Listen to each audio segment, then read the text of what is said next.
Hi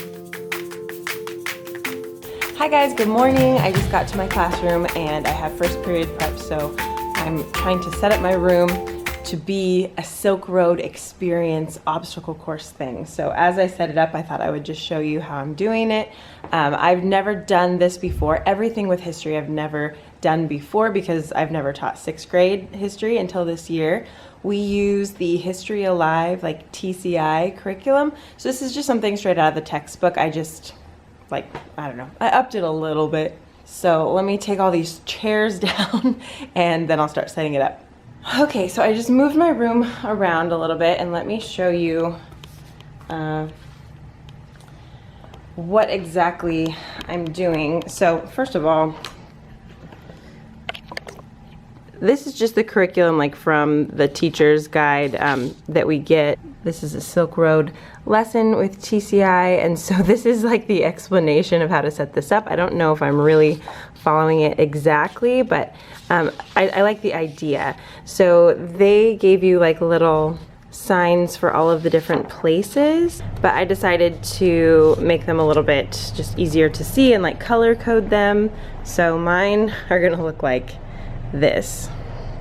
And this is my room right now. I just kind of moved the desks into like a zigzag so that we can make more of an obstacle course type of a thing. So this will be one end of the Silk Road, Dunhuang. And if you start in Dunhuang, you start with silk. And then to get from Dunhuang to Kucha, there are bandits. So you're gonna have to crab walk, and I need to set up a string. And then in Kucha, you get gold. And if you wanna go from Kucha over to Kashgar, there's gonna be a sandstorm, so you have to close your eyes as you travel. And in Kashgar, you could get spices. And then if you wanna go from Kashgar to Ctesiphon, there are mountains. So I'm gonna move one of the desks over that they'll like climb over that, and you can get carpets in Ctesiphon. And then to get to the last point on the Silk Road, Antioch, there are animals and insects. It's this thing right here. So I'm gonna do something with that where they have to hop over the pictures. I'm gonna make like a hopscotch thing, and that's where you can get glassware. So this is the whole Silk Road, but I'm gonna start with like Dunhuang over here and then have them kind of hop back and forth between the different cities. There's 5 altogether. But the thing is, I have an English class right before my history kids come in, so I can't disrupt anything too much like while my English kids are still in class. They're working on some speeches, and actually I should link this down below. We're using Project Soapbox, which is the like part of the Mikvah challenge, and it's really good curriculum and lessons for teaching speech writing. So that's what they're doing. So I can't maybe like set up all the strings and everything right now. I don't know, maybe at like the end of my English period. So I'm gonna start getting this stuff organized. I also made a slide that I'm gonna project up on the board because this was just like really hard for me to even picture, so I wanted them to be able to picture it a little bit easier too. So this is just a map that has all of the stations on it, so they kind of know like where the next station is, and then it has some directions. And they can go either direction on the Silk Road. Like for each turn, I'm gonna play some music in the background. I'll have like a timer going for how much time they spend at each trading station. And what they end up realizing is that it's better to be like in the center of the Silk Road. And if you're on either end, it's harder to get all of the 5 goods. So you start with all 5 of one thing, and your objective is to get 1 of each type of good. And it's kind of difficult to do if you started on the ends. So like the goods move across the Silk Road, but it's a little bit harder for people to cross the entire thing. And that was how it was in real life too. Okay, so here are all of the trading cards that they're going to get. So they're going to get 5 of one of these, depending on which station that they start at, and then they're going to try to get 1 of each. So I thought that color coding them would be pretty helpful. Ah! Okay, I got it set up in time. Here's Dunhuang. I'm just using our sign from the shout out contest. They're going to have to go underneath this, and then they go over to Kucha and have to close their eyes all the way over here during the sandstorm to Kashgar, And then they're gonna have to jump over this desk, climb over the desk to get to Ctesiphon. And then they gotta come over here.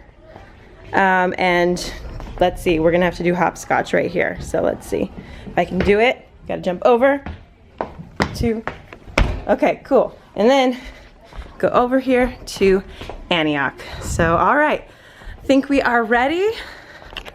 Okay, so welcome to the Silk Road. You are all travelers today. You are going to be from several different places. And if you are talking over me, you will not participate. So the first place that you can be from is Dunhuang, and you'll see the sign right there. That is Dunhuang. The people who are from Dunhuang are...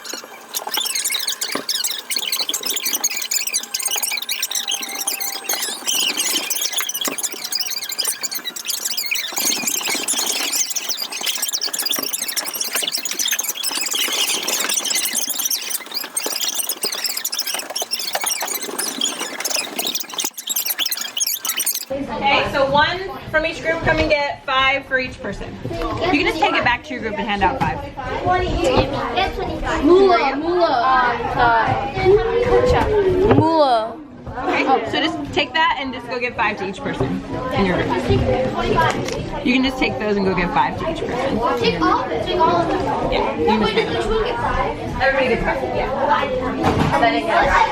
Okay, here are the rules of travel and trade. And if you've got extra, I'll take those back. Here are the rules of travel and trade. You're gonna have 30-second time periods to travel and trade. In that 30-second time period, you can only move 1 space. So it's like 1 space on the game board. So if you are from Dunhuang, the only place you could go is Kucha. If you're from Antioch, the only place you can go is Ctesiphon. Okay? And this gives you like a little bit of a better idea right here.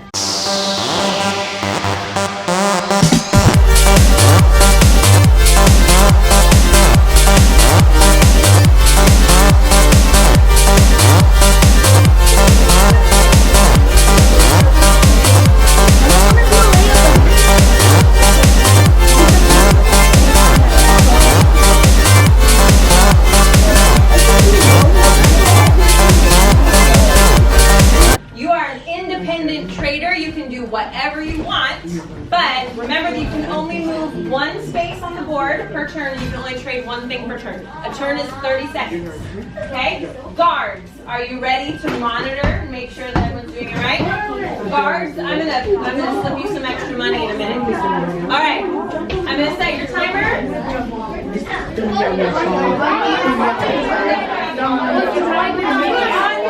Get set. Go.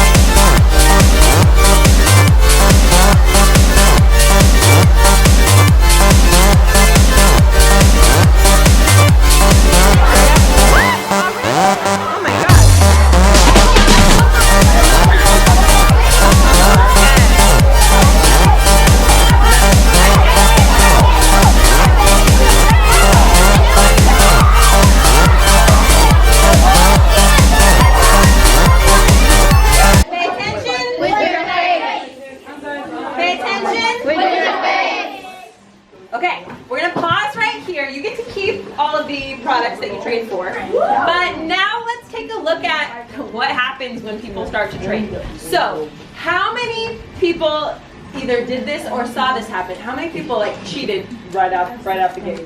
Anybody cheat? Okay. Any cheaters? Okay. I'm sure that happened on the Silk Road.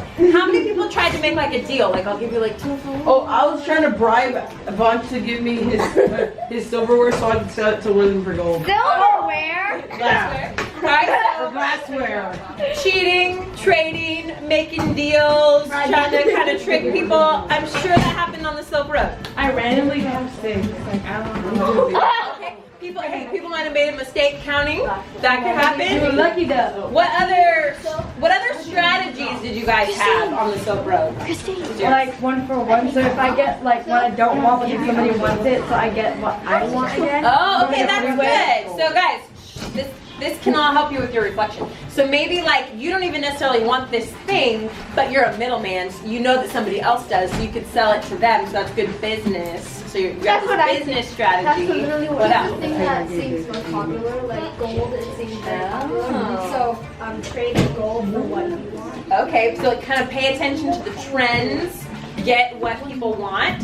So this is very good. Everything that you guys did is just human nature, like what people would have been doing on the Silk Road. So you're gonna write a reflection. Okay, so what did you learn about the Silk Road, or even about like humans, how humans work from the Silk Road activity? Which area, and can you look up here please?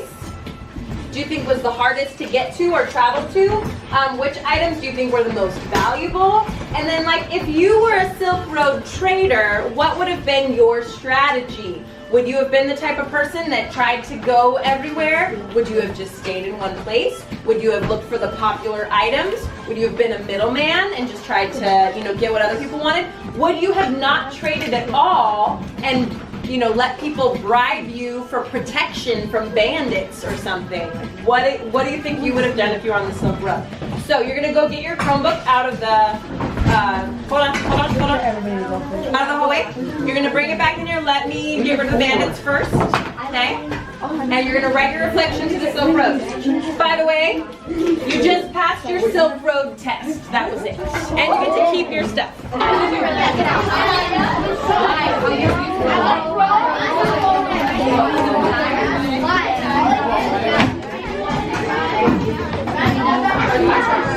Hi guys, it's open house tonight. So school just got out. The after school kids aren't coming today, so that I have time to get everything ready. I'm not doing a whole lot because, you know, I thought about like making a video and, you know, doing like a slideshow of all their work and everything, but really parents just kind of come around and there's not really a set schedule. They just go in and out of any classroom that they want to see. And I think it's a really cool way, you know, just for parents to come see where their kids hang out every day. Like they're here 5 days a week for like 8 hours a day. So I think it's just nice for them to come see what their classrooms are like. They might not remember from the beginning of the year and just talk to their teachers again. But I don't think it needs to be anything super elaborate. Sometimes on Instagram or YouTube, I see people doing like these really elaborate slideshows and photo booths and all this stuff for parents when they come for back to school night, or open house. I keep calling it back to school night. But I'm not gonna have like a captive audience at all. It's just people come in and out when they want to. Fifth graders, like future fifth graders, are able to come and kind of just explore and see what's coming for them. So I didn't do anything crazy. I just put out some work, trying to clean my room a little bit and just be here and be able to focus on parents, on talking to them and just celebrating what their kids have accomplished so far this year. So I'm not doing anything too crazy, but my classroom is a mess. Let's just look at my mess. What an exciting vlog it is today. This is my desk right now. I've got a bunch of assignments and tape and my coffee cup, my phone. Ooh, I'm trying out these new headphones actually. I just got these in the mail. I want to get more of these for my students because they're so cute. I have to see how they work.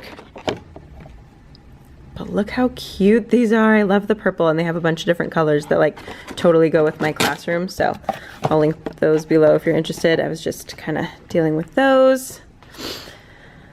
I've always got assignments and papers here that I'm trying to deal with. Like this is a mess. This is not cool. I need to deal with this.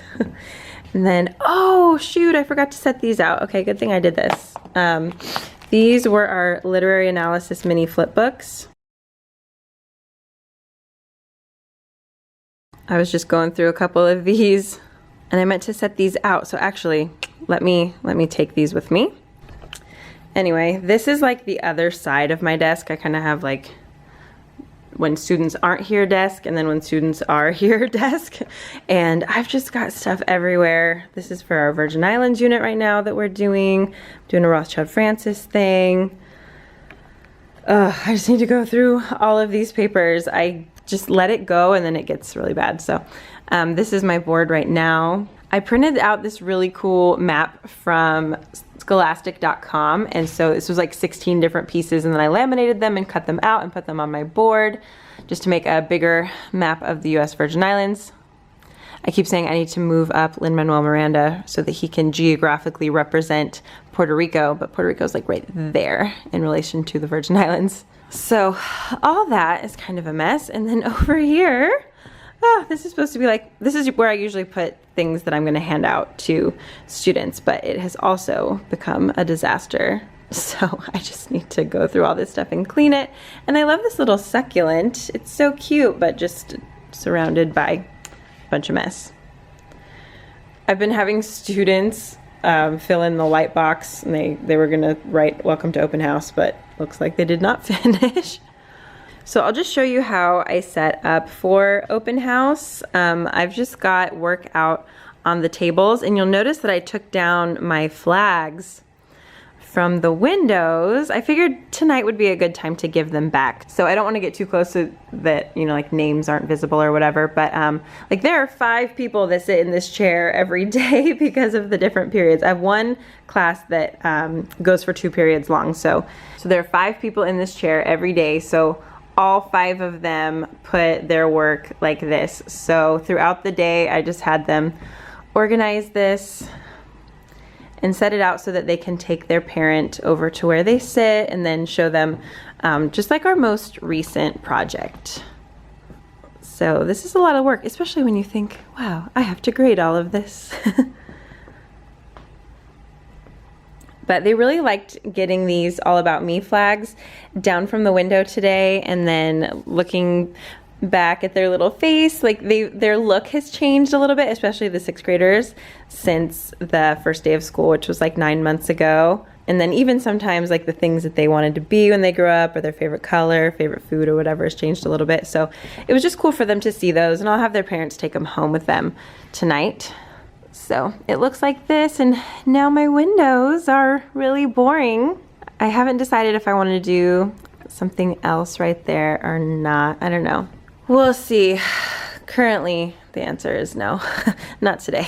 And then here's more mess. I don't know if I showed you this in my classroom tour, but I just have a bunch of things down here I need to put away, all over there. And then even these tables are pretty cluttered. So I just need to deal with clutter. Clutter everywhere. So I guess right now is a perfect time for some spring cleaning. So one thing that I like about being in my room by myself, this like rarely happens, is I can just like watch TV. I can get Netflix or YouTube or whatever and just watch it on my screen, on my projector screen. So I think I'm gonna do that. What should I watch? I don't know, something school appropriate in case anybody walks in, but I think I'm just gonna watch like a TV show or some YouTube videos while I clean. Okay, I cleaned up a little bit. It's not perfect over there, but a little bit better. It's okay if the classroom looks lived in. These are my copies for tomorrow. I'll just show you my bulletin board outside of my room.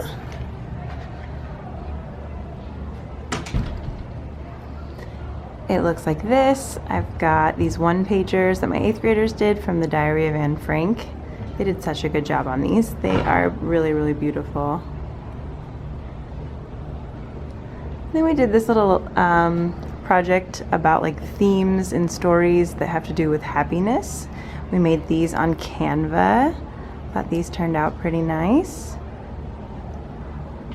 And then my History 6 classes did maps of ancient China. So I just took some good examples of each of those lessons and put them up. I can't fit everybody's everything, so I just take the good ones.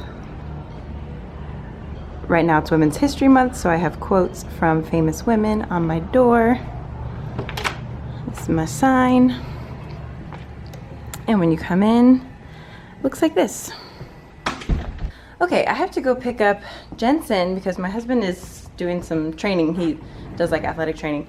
And his time is almost up, I'm realizing, so I'm gonna go get him and then just let him play in my room until my husband can come get him from me, and then I'll stay for open house. So yeah, that's just how you gotta handle things.